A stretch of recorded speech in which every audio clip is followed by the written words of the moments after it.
जय हिंद, वंदे मातरम। दोस्तों, आपके अपने YouTube channel MD education point पे बहुत बहुत स्वागत करते हैं। दोस्तों, आज आपके लिए लेके आए हैं लूसेंट वस्तुनिष्ठ समान ज्ञान से भौतिक विज्ञान के ऊष्मा चैप्टर। दोस्तों, इसमें कुल प्रश्नों की संख्या 173 है।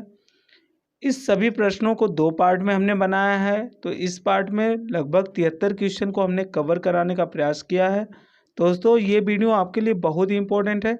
इस वीडियो को आप पूरा देखिए और कापी कलम लेके इस सभी क्वेश्चन को आप नोट करिएगा। चलिए शुरू करते हैं। दोस्तों, पहले क्वेश्चन को देखते हैं। दोस्तों, पहला क्वेश्चन, वस्तु को गर्म करने पर उसके अणुओं, यानी इसका राइट आंसर हो जाएगा आपका आंसर ए, यानी कि चाल बढ़ जाएगी। यानी वस्तु को तो हम लोग गर्म करेंगे तो अणुओं की चाल बढ़ जाएगी।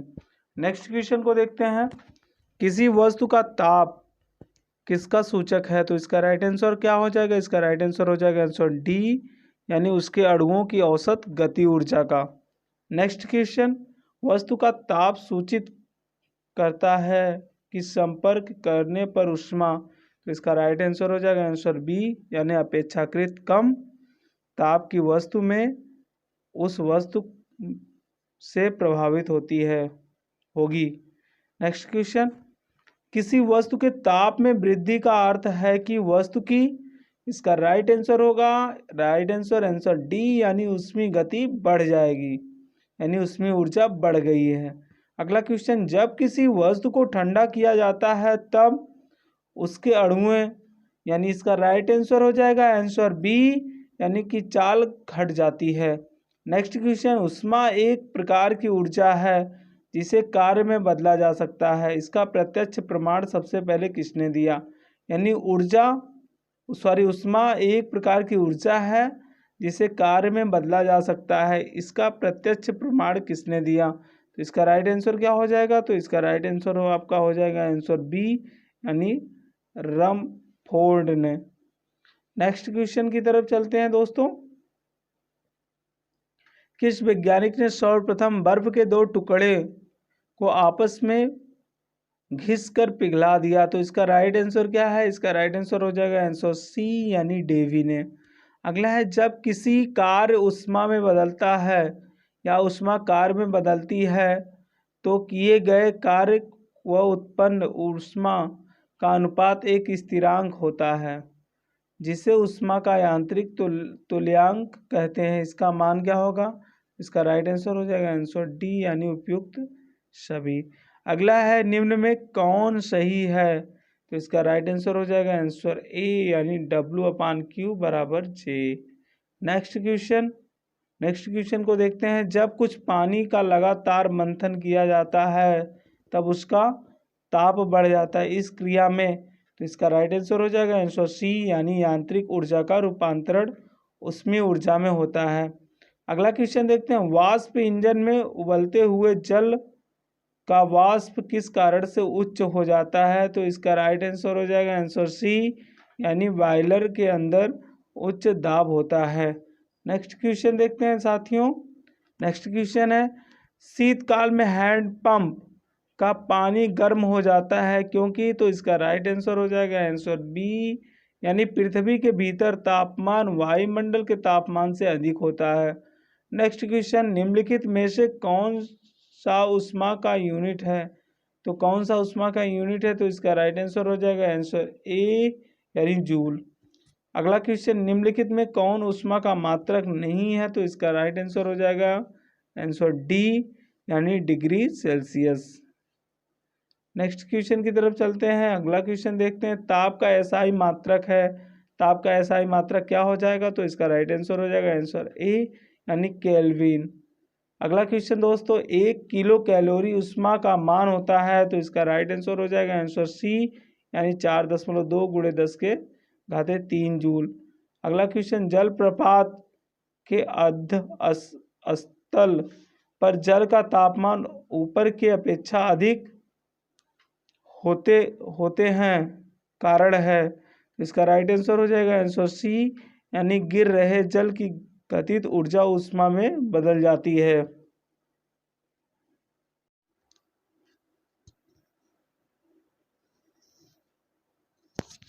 गर्मियों के ताप 46 डिग्री सेल्सियस हो जाने पर भी ऊँट गर्मी में राहत महसूस करता है।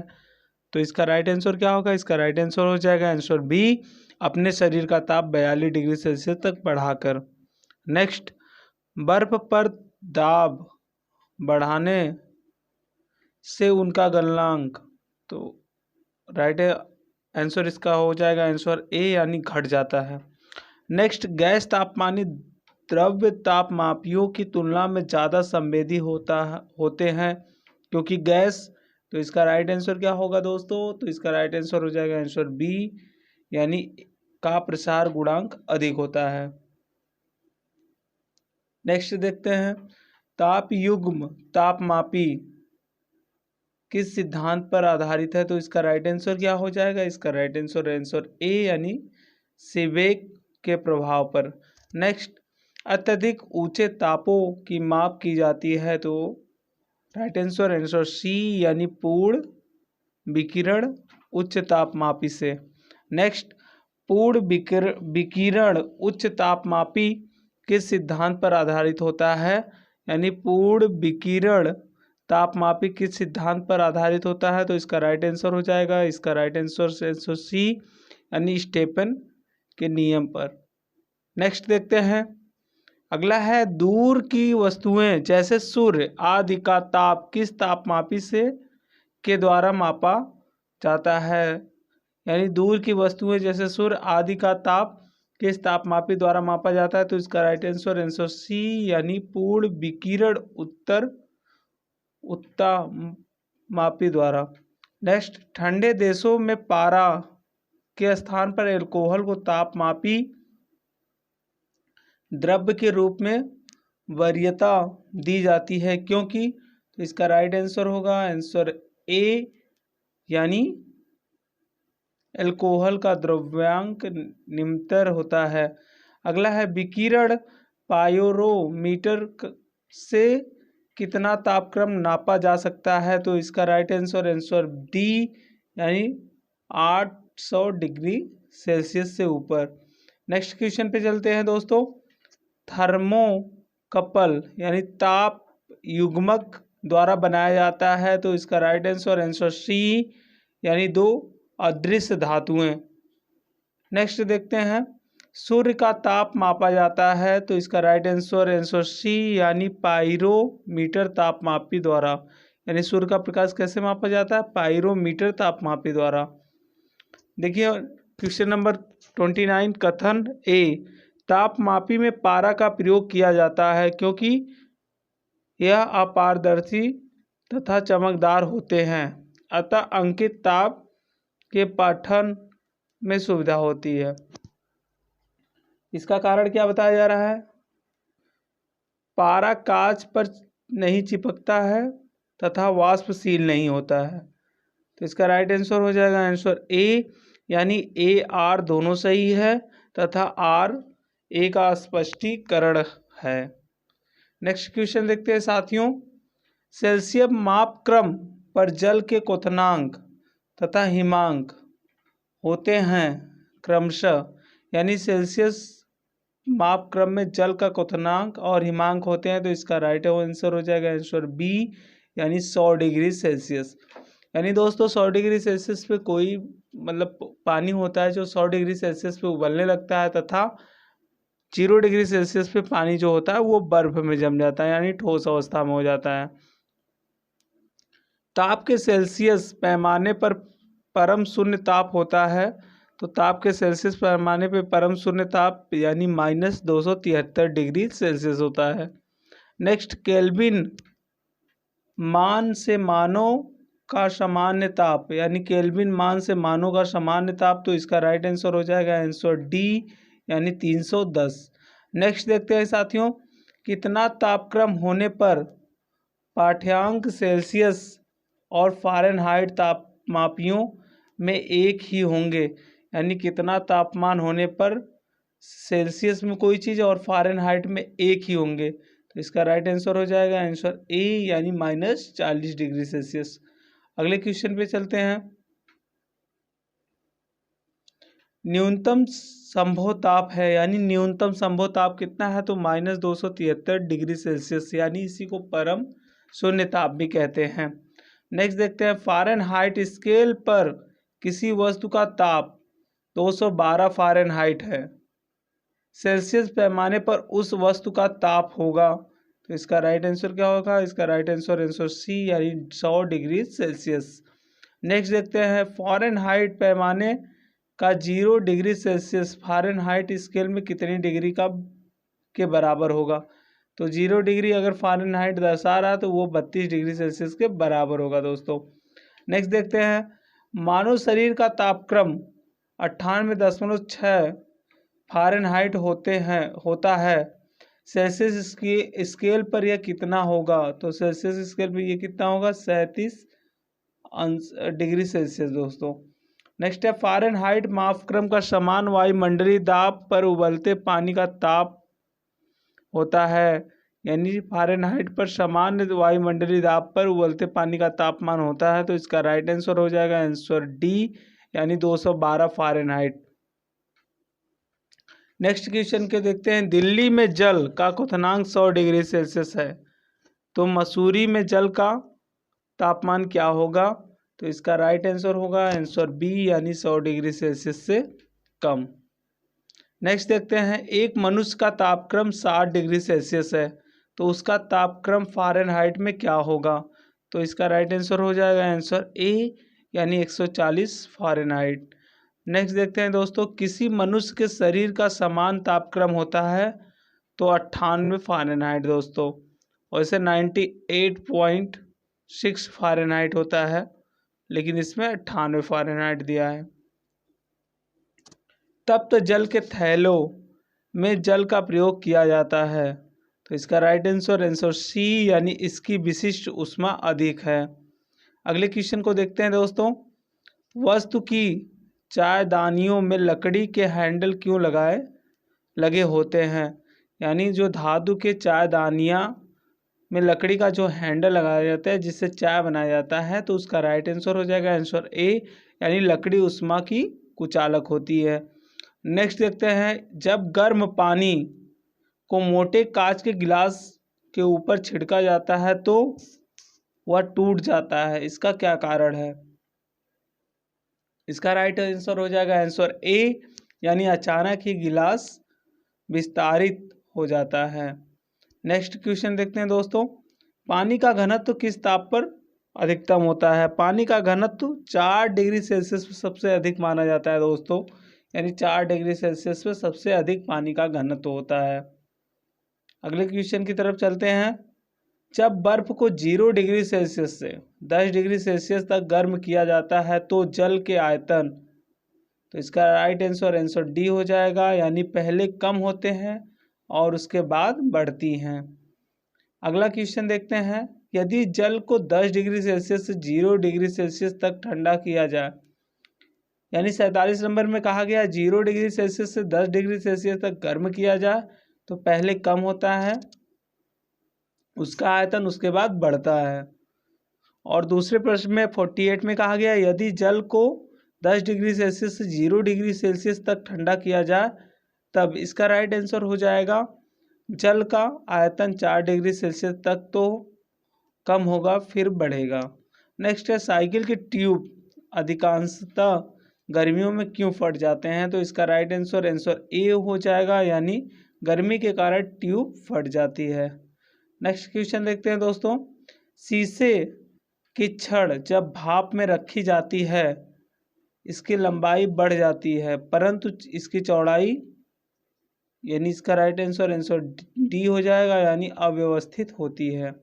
नेक्स्ट, लोलक घड़ियां गर्मियों में सुस्त क्यों हो जाती हैं? तो इसका राइट आंसर सी हो जाएगा, यानी लोलक की लंबाई बढ़ जाती है जिससे इसकी दोलन में लगा हुआ समय बढ़ जाता है, यानी लोलक की लंबाई बढ़ जाती है दोस्तों जिससे इसकी दोलन में लगा समय बढ़ जाता है। नेक्स्ट देखते हैं, एक धातु की ठोस गेंद के अंदर कोटर है, जब इस धातु की गेंद को गर्म किया जाए तो कोटर का आयतन, तो इसका राइट आंसर ए यानी बढ़ेगा।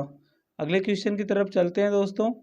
अगला क्वेश्चन, जब किसी बोतल में पानी भरा जाता है, यानी ध्यान दीजिएगा, जब किसी बोतल में पानी भरा जाता है उसे जमने दिया जाता है तो बोतल टूट जाती है, क्योंकि, तो इसका राइट आंसर आंसर ए, यानी पानी जमने पर फैलता है, यानी तब पानी जब जमता है तो उसका आयतन अधिक होता है। नेक्स्ट देखते हैं, अत्यधिक शीत ऋतु में पहाड़ों पर पानी की पाइपें लाइनें फट जाती हैं, इसका कारण है। इसका राइट आंसर आंसर सी हो जाएगा दोस्तों, यानी पाइपों में पानी जमने पर फैल जाती हैं। अगला क्वेश्चन देखते हैं, दो रेल पटरियों के मध्य जोड़ पर एक छोटा सा स्थान क्यों छोड़ा जाता है? तो इसका राइट आंसर होगा आंसर बी, यानी क्योंकि धातु गर्म करने पर फैलती है तथा ठंडे करने पर संकुचित होती है। यानी तब दोस्तों रेल की पटरी गर्म होगी, यानी उसका लौह तत्व गर्म होगा तो वो प्रसार करेगा। अगर बीच में गैप नहीं छोड़ी जाएगी तो रेलवे लाइन जो होगी वो टेढ़ी हो जाएगी। अगला देखते हैं, किसी झील की सतह पर पानी बस जमने ही वाला है, झील का अधस्तल में जल का क्या तापमान होगा? तो इसका राइट आंसर आंसर डी, यानी 4 डिग्री सेल्सियस। अगला देखते हैं, शीत काल में जब ठंड में जल जम जाता है तब मछलियां और अन्य जलीय जीव, तो इसका राइट आंसर आंसर ए हो जाएगा, यानी जीवित रह सकते हैं, क्योंकि जल का केवल ऊपरी परत ही जमता है। अगला क्वेश्चन देखते हैं साथियों, ऊष्मा के संचरण की विधि। तो ऊष्मा के संचरण की विधि, तो ये तीनों विधि ही ऊष्मा के संचरण की है, यानी चालन, विकिरण और संवहन, यानी इसका राइट आंसर आंसर डी, उपयुक्त सभी। नेक्स्ट, ऊष्मा के संचरण की किस विधि में पदार्थ के अणु एक स्थान से दूसरे स्थान तक स्वयं नहीं जाते हैं? तो इसका राइट आंसर हो जाएगा आंसर ए। फिर से देखिएगा दोस्तों, ये इंपॉर्टेंट प्रश्न है, यानी ऊष्मा के संचरण की विधि में पदार्थ के अणु एक स्थान से दूसरे स्थान तक स्वयं नहीं जाते हैं, तो कौन से विधि में नहीं जाते हैं? तो चालन विधि में। नेक्स्ट है, द्रव तथा गैसों में ऊष्मा का हस्तांतरण निम्नलिखित में से किस विधि द्वारा होता है? तो इसका राइट आंसर आंसर डी, यानी द्रवों तथा गैसों में ऊष्मा का हस्तांतरण निम्नलिखित में से किस विधि द्वारा होता है? इसका राइट आंसर बी, यानी संवहन के द्वारा। नेक्स्ट देखते हैं, विद्युत केतली में पानी गर्म होता है, यानी विद्युत केतली में पानी कैसे गर्म होता है? तो इसका राइट आंसर आंसर बी, यानी संवहन के कारण। नेक्स्ट, सूर्य की ऊष्मा पृथ्वी पर निम्नलिखित में से किस प्रकार के प्रसार माध्यम से आती है? तो इसका राइट आंसर आंसर बी, यानी विकिरण के द्वारा। अगला दोस्तों, ऊष्मा के हस्तांतरण की किस विधि के माध्यम आवश्यक नहीं है? यानी ऊष्मा के हस्तांतरण की किस विधि के माध्यम आवश्यक नहीं है? तो इसका राइट आंसर आंसर सी, यानी विकिरण के। नेक्स्ट, ऊष्मा संचरण की वह विधि जिसमें माध्यम के कण गति नहीं करते हैं, कौन सी है? तो इसका राइट आंसर आंसर सी, यानी विकिरण। नेक्स्ट क्वेश्चन पे चलते हैं दोस्तों, निम्नलिखित में से कौन ऊष्मा का सर्वोच्चम चालक है? तो इसका राइट आंसर हो जाएगा आंसर बी, यानी पारा, यानी ये ऊष्मा का सर्वोच्चम चालक है। नेक्स्ट, चांदी की ऊष्मीय चालकता तांबे की ऊष्मीय चालकता की अपेक्षा अधिक होती है। दोस्तों चांदी को विद्युत का सबसे अच्छा चालक माना गया है, लेकिन उसमें ऊष्मा की बात हो रही है। नेक्स्ट, बोलोमीटर एक यंत्र है जो मापता है, बोलोमीटर क्या मापता है? ऊष्मीय विकिरण को दोस्तों। नेक्स्ट देखते हैं, ठंड के दिनों में लोहे के गुटके और लकड़ी के गुटके को प्रातः काल में लोहे की तुलना ज़्यादा ठंडा लगता है, क्योंकि? तो इसका राइट आंसर हो जाएगा आंसर बी, यानी लकड़ी की तुलना में लोहा ऊष्मा का अच्छा चालक है। नेक्स्ट क्वेश्चन पे चलते हैं साथियों, 69 क्वेश्चन, कड़े जाड़े में झील की सतह हिम शीतित हो जाती हैं, किंतु उसके तल में जल द्रव अवस्था में बना रहता है, यह किस कारण से होता है? तो इसका राइट आंसर आंसर सी हो जाएगा, यानी जल की संघनता 4 डिग्री सेल्सियस पर अधिकतम होती है। नेक्स्ट देखते हैं, एक ट्यूबवेल पंखे को बंद कमरे में चलाने पर कमरे की हवा तो क्या हो जाएगा, आंसर ए यानी गर्म होगी। नेक्स्ट देखते हैं, कमरे में रखे हुए रेफ्रिजरेटर यानी फ्रिज के दरवाजे खुले छोड़ दिए जाए तो इसका राइट आंसर आंसर सी हो जाएगा, यानी कमरा धीरे धीरे गर्म हो जाता है। दोस्तों हम अगले पार्ट में लेके आएंगे इसी चैप्टर से, यानी ऊष्मा से 72 से हम चालू करेंगे दोस्तों 173 तक, लगभग 100 प्रश्न दूसरे पार्ट में देखेंगे दोस्तों। अगला पार्ट देखने के लिए हमारे चैनल को आप सब्सक्राइब कर लीजिए और बेल आइकन को दोस्तों ज़रूर प्रेस कर लीजिएगा, जिससे हम कोई भी वीडियो डालते हैं तो आप तक नोटिफिकेशन ज़रूर मिले दोस्तों। वीडियो देखने के लिए धन्यवाद दोस्तों। नेक्स्ट वीडियो देखने के लिए हमारे चैनल को सब्सक्राइब ज़रूर करिए। धन्यवाद दोस्त।